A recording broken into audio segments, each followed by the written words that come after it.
põllul, laseme märki, teeme kätekõverdusi, ulmömm eks ole, käib kogu aeg ja ega tollel ajal oli sul see tempo ikkagi seal nagu peal ka, et sa äkki kogu aeg nagu väsinud ja hullasid, et mina nagu nautisin seda aega, et siiamaani, kui ma sealt põldude vahelt või pataljonist mööda sõidan, et siis kõik tuleb väga eredalt nagu meelde. No mis sul, selles mõttes, et kas tol hetkel see jaalemaks sa said nagu, et sa tahtsid saada või sind kuidagi valiti või mismoodi see protsess veel nägi?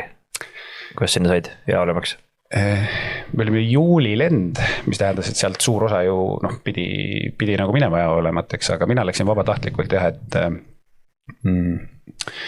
eks meil oli mingisugune informatsioon olemas, ma enam detaili ei mäleta, aga see lõpufaas oli siis niimoodi, et võeti see põhimõtteliselt kogu kompanii kuhugi sinna õppeklassi ja öeldi, et nüüd meil on vaja see ära lahendada, et 50 jaolemat on vaja ja nii on.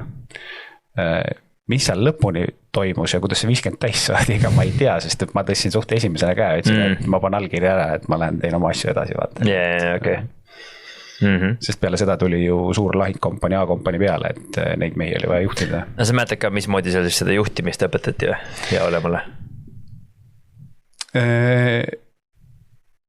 Ma ütleks pigem ainult nagu võib-olla sellist tehnilist poolt mäletan.